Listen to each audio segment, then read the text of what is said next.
Boker Tov, il est 8 heures sur studiokalita.com. Nous sommes le 27 juin 2017, le 3 Tammuz 5777. Daniel Haïk au micro, David Amara à la technique. Heureux de vous retrouver ce matin pour cette heure d'actualité sur studiokalita.com. Une heure d'actualité qui débutera dans quelques instants par les grands titres de la matinée.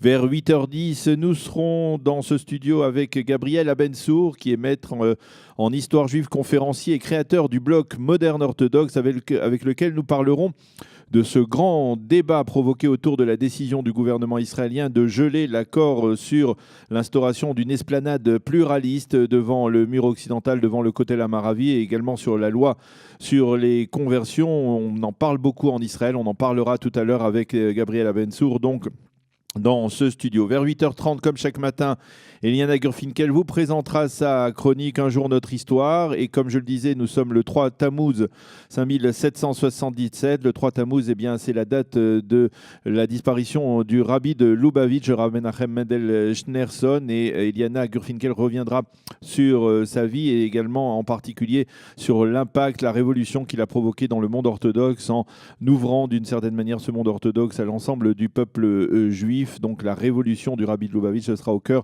de la chronique d'Eliana Gurfinkel ce matin. Vers 8h40, je vous retrouverai pour vous présenter la revue de la presse, des médias et des sites d'information sur studiokalita.com.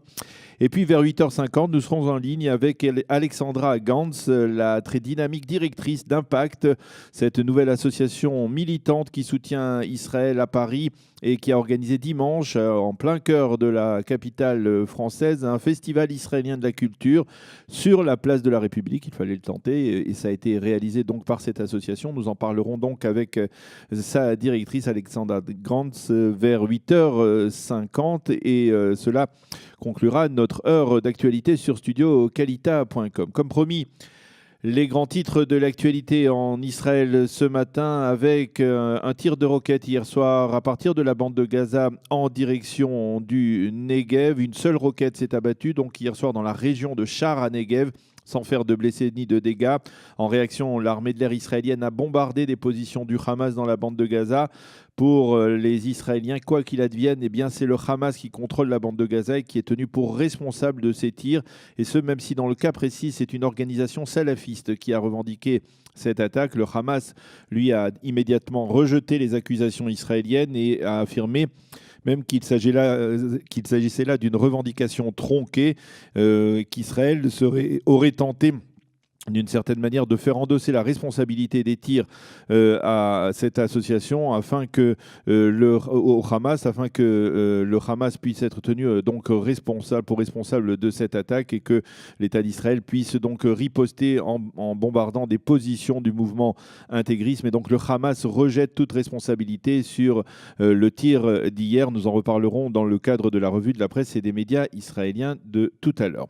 La tension, elle aussi, demeure dans le nord d'Israël après qu'hier, il n'y ait pas eu de tir de roquettes vers le plateau du Golan, comme durant le Shabbat et pendant la journée de dimanche, mais seulement des tirs d'artillerie ou de mitrailleuses lourdes en provenance de la Syrie.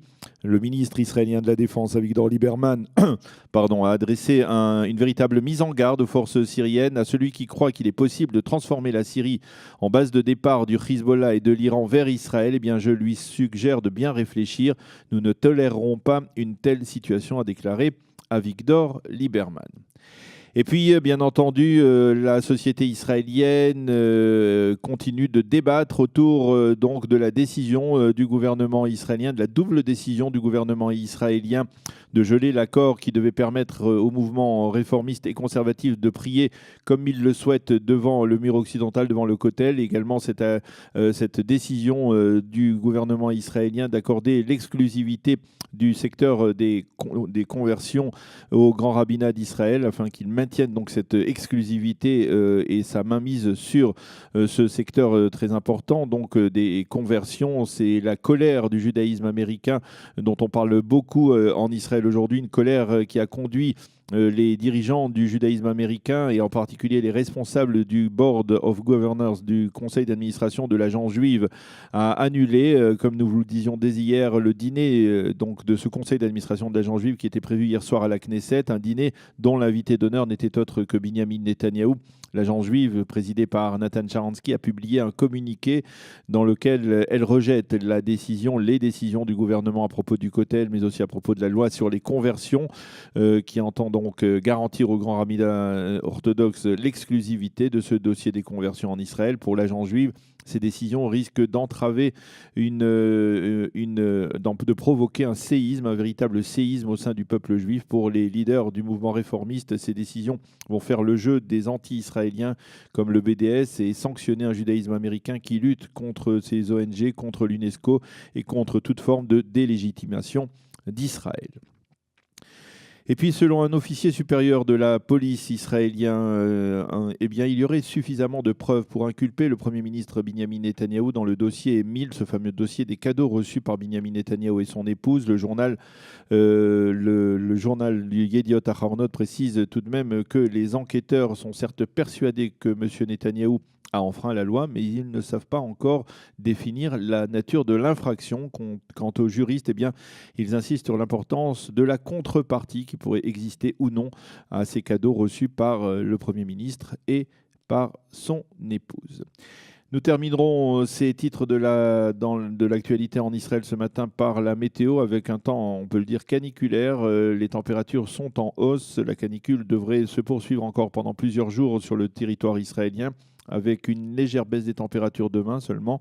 Il fera aujourd'hui 34 degrés à Jérusalem, 30 à Tel Aviv et 43 degrés à Eilat. Il est 8h07 sur studiokalita.com. Nous allons marquer une petite pause musicale avant de retrouver notre invité de la rédaction ce matin, qui est donc Gabriel Abensour, qui est le fondateur du blog Modern Orthodox, avec lequel nous allons parler donc de cette crise entre le gouvernement israélien et le judaïsme de diaspora, en particulier le judaïsme américain.